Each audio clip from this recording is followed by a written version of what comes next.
When my hairdresser wrote "help me" on the mirror with her lipstick, I froze. At first I thought she was joking, but then I heard crying. Soft, broken crying coming from the basement below the salon. I knew something terrible was happening. I wish I had walked away that day. I wish I never opened that basement door, because what I found down there still keeps me awake at night. Before I tell you everything, hit that subscribe button and let me know in the comments where you're watching from. You're not going to believe what happened next. My name is Ava Morgan. I'm 27, and a few months ago I moved to a small town called Maple Hollow. I needed a fresh start after a messy breakup in Chicago. I left behind my apartment, my friends, and the noise of the city. I just wanted peace.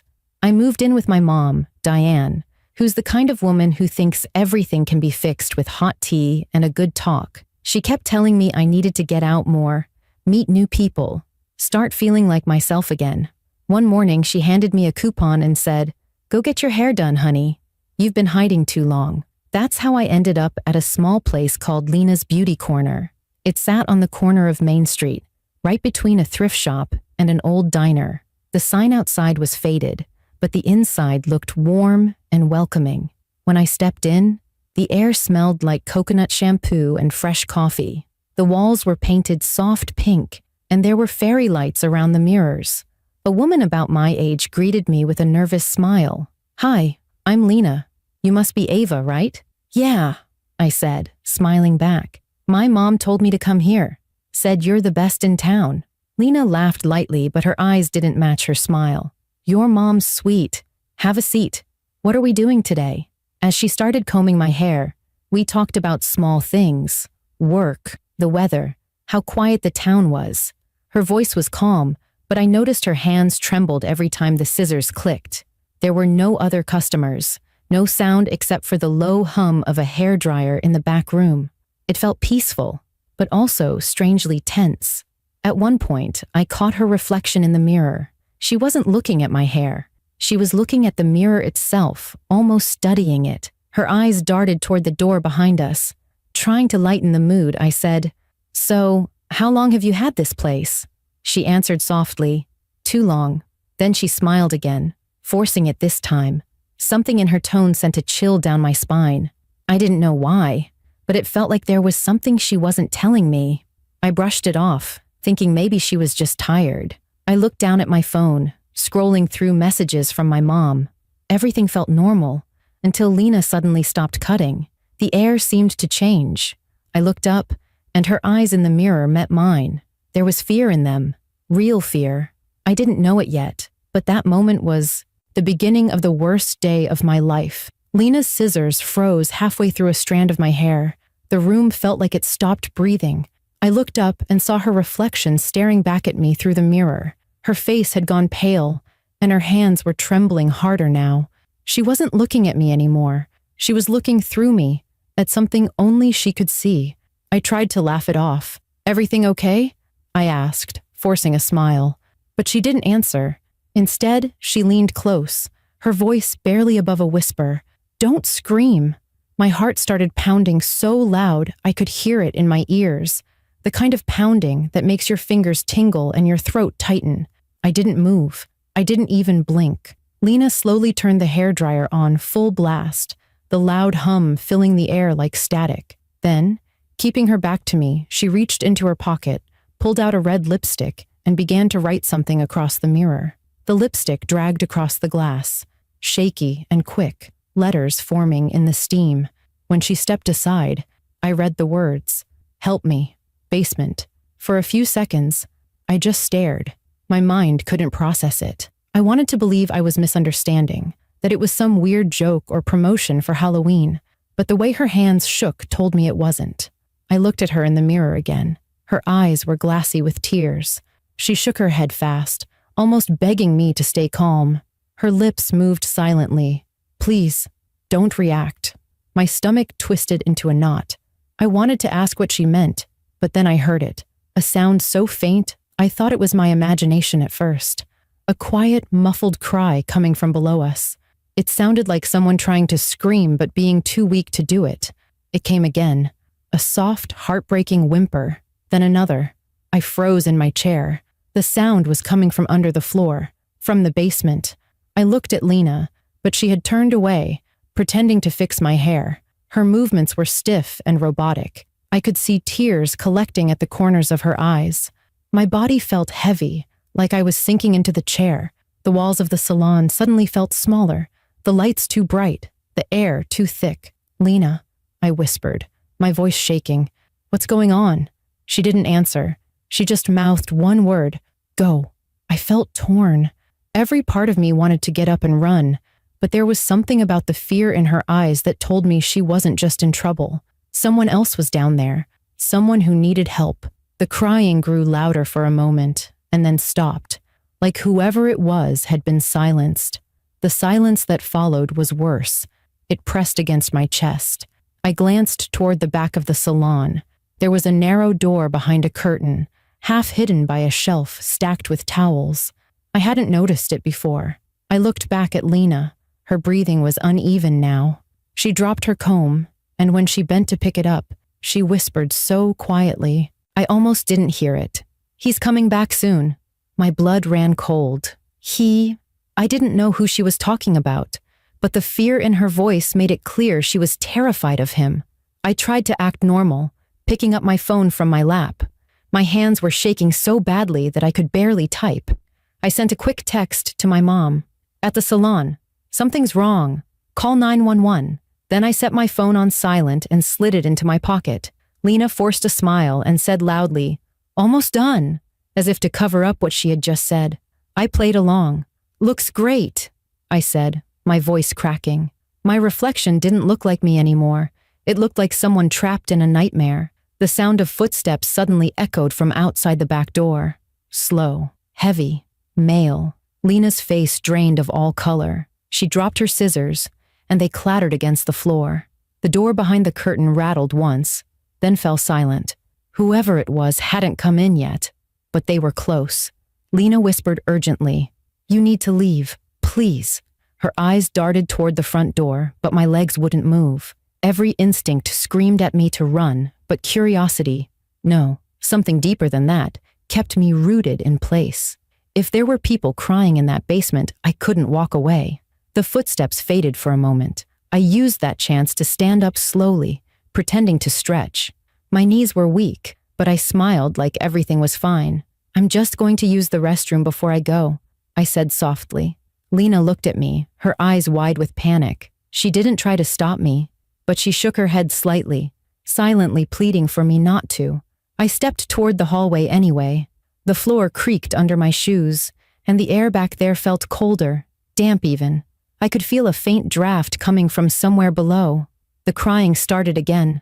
It was louder this time, desperate.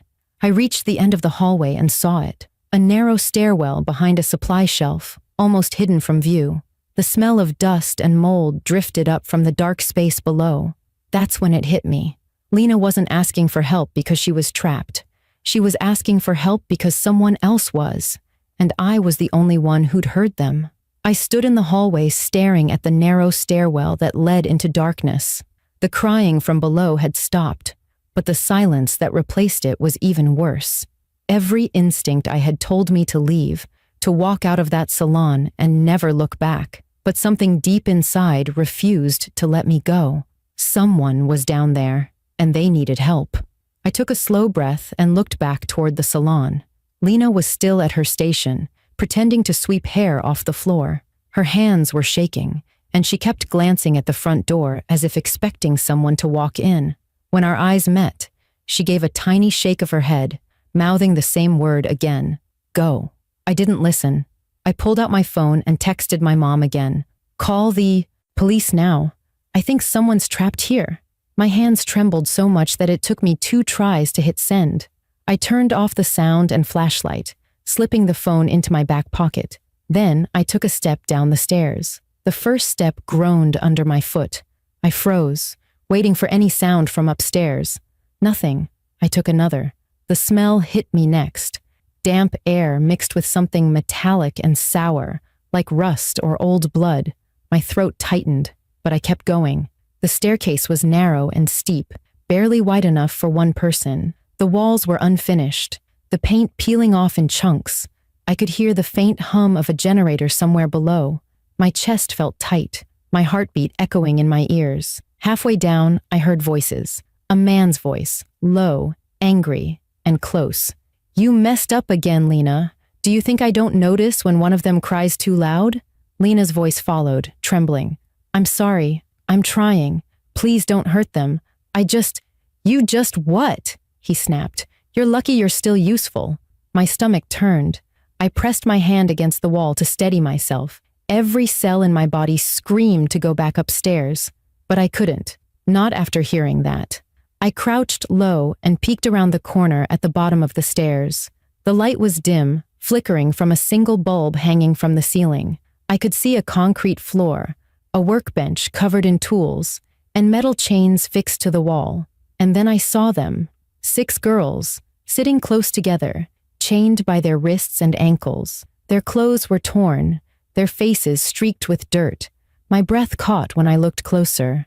They all looked the same. Not just similar, identical.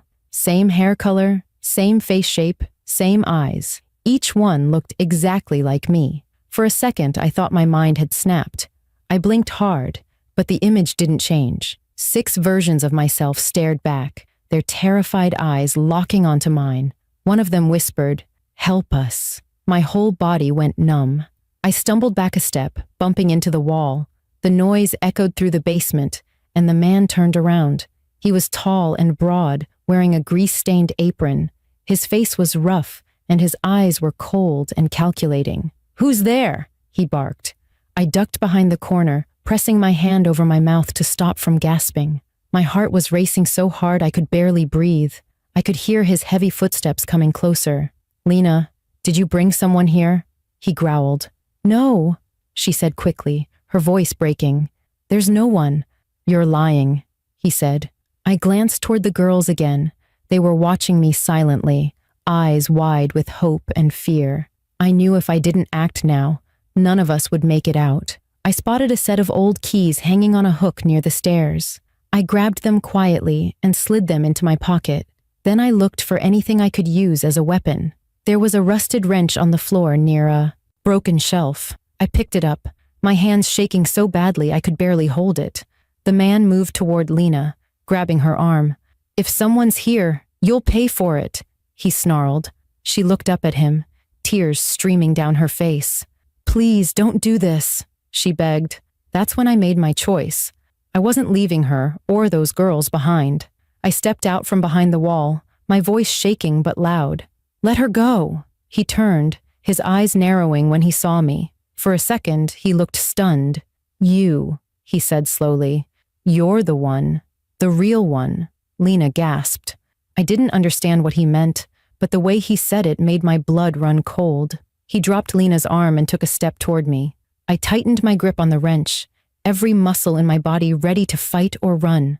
Behind him, I saw the girls again, my own face multiplied 6 times, staring at me in silent terror. One of them whispered, "Please don't let him take you." And then it hit me. Whatever he had been doing down here, I wasn't just a bystander. I was the final piece of whatever nightmare he'd been building. I backed up toward the stairs, ready to run, but his hand shot out and grabbed my wrist. His grip was iron. "You're not leaving," he said. "Not this time." I swung the wrench with all my strength. It connected with his shoulder, and he stumbled, shouting in pain. I ran for the girls, fumbling with the keys. Chains rattled as I unlocked the first one. Lena, now free from his grasp, grabbed the wrench from the floor and turned toward him. "Run!" she screamed. The girls started pulling against their chains as I unlocked another.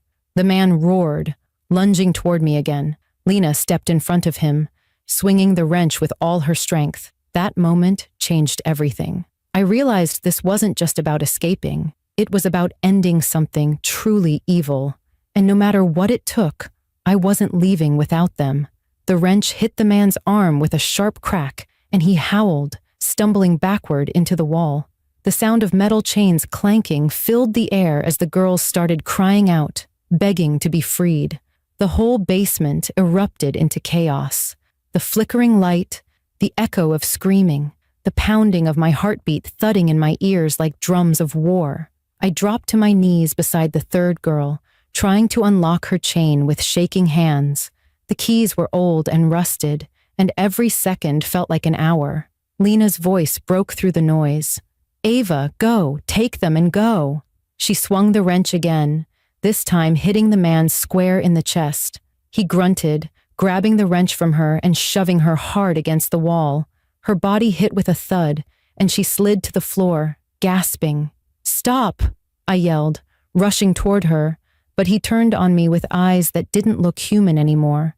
They were wild and full of something dark. Obsession. "You don't understand," he said through clenched teeth. "You're perfect. She finally found you. Who are you?" I shouted, backing away. He laughed, but it wasn't the laugh of a sane man. "I'm what she needed me to be. I made her a promise. And now it's almost done." My stomach twisted. "What are you talking about?" He pointed toward the chained girls, his expression full of pride. "Those were the mistakes. She couldn't get it right before. But then Lena brought you here. You're the one. The original." I stared at him, not understanding. The words didn't make sense. The original for what? His face softened in a way that made my blood run cold. "For her. My mother. You look just like her when she was your age." The pieces began to fall together in a horrifying way. Lena had said, "He's coming back soon." The crying, the fear, the 6 girls who looked exactly like me. He had been trying to recreate his mother, kidnapping women who looked like her, experimenting with something twisted and unspeakable. Lena coughed, her voice weak but desperate. "He's sick, Ava. He thinks if he can bring her back, everything will be okay again." The man snapped his head toward her. "Quiet!" he roared, raising his hand as if to hit her. Without thinking, I grabbed the closest thing I could find, a broken piece of pipe, and threw it at his head. It missed, but it distracted him long enough for Lena to crawl away. I darted back toward the wall, unlocking another girl. She fell into my arms, sobbing. "Get up," I whispered. "We're getting out of here." The man turned back toward me, blood trickling from a cut above his eyebrow. His voice dropped to a chilling calm. "You can't save them. You're not supposed to. You were meant to replace them." My breath hitched. "You're insane." He smiled. "Maybe, but she'll finally be proud of me when she sees you." He lunged. I grabbed the wrench Lena had dropped earlier and swung with everything I had left. It connected with his jaw, and he fell to the floor with a crash. I didn't wait to see if he got up. I ran to the last girl still chained, fumbling with the keys. My fingers were slick with sweat, slipping on the metal, but finally the lock clicked open. Lena was struggling to her feet, blood running down the side of her face. "Ava, go upstairs," she gasped. "I'll hold him." "No," I said. "You're coming with us." She shook her head. "He'll follow if I leave. Get them out, please." Her voice cracked on the last word, and I knew she wasn't asking. She was begging. I nodded, my throat tight, and turned toward the stairs. "Come on," I shouted to the girls. They moved like ghosts, silent and terrified, clutching each other's arms as we ran toward the stairwell. The moment my foot hit the first step, a loud growl echoed behind us. I turned to see the man rising again, blood on his face, eyes blazing with fury. He grabbed Lena by the hair and dragged her back. "You ruined everything," he shouted. "I couldn't leave her. I couldn't." I turned around and charged down the steps, slamming into him with all my strength. He lost his grip on her and stumbled back. Lena grabbed his arm, twisting it, and together we pushed him toward the wall. He fought like a wild animal, throwing punches, clawing, screaming. I swung the wrench again, this time hitting the side of his head. He fell hard, hitting the concrete floor and going still. His chest rose once, then stopped. The room went silent. The flickering bulb buzzed faintly overhead. For a moment, I couldn't move. My body shook uncontrollably, adrenaline flooding my veins. Lena dropped to her knees beside him, sobbing, whispering something I couldn't hear. Then I remembered the girls. "We have to go," I said, grabbing her hand. She didn't resist this time. Together, we helped the girls up the stairs, one by one, until we reached the salon. The moment I saw daylight through the front window, tears filled my eyes. I stumbled outside, pulling my phone from my pocket and dialing 911. My voice broke as I told the operator everything: the basement, the chains, the man, the girls. Within minutes, sirens filled the air, police cars swarmed the street, officers rushed inside while paramedics checked the girls. Lena sat on the curb beside me, a blanket around her shoulders. Her hands were still shaking, her eyes empty. One of the officers approached. "We found him," he said quietly. "He's gone." I looked at Lena, expecting relief, but she just stared at the ground. "He was my brother," she whispered. "I tried to stop him for years. He made me bring people here, said he'd kill me if I didn't. I thought if I played along, I could find a way out. But no one ever came. Until you. I didn't know what to say. I just took her hand and held it. We sat there in silence while the flashing red and blue lights washed over us. The officers led the girls to safety. They looked at me as they passed.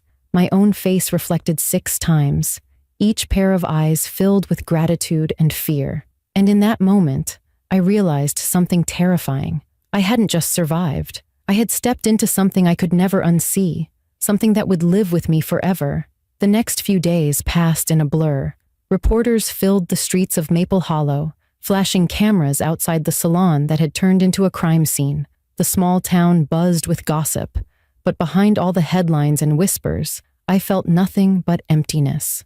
I hadn't been back home long enough to unpack my boxes, yet somehow I was already part of something that didn't feel real. Every time I closed my eyes, I could still hear the crying. I could still see those 6 faces, each one identical to mine, staring back in silence. The police said I saved them. They called me brave, but I didn't feel brave. I felt broken.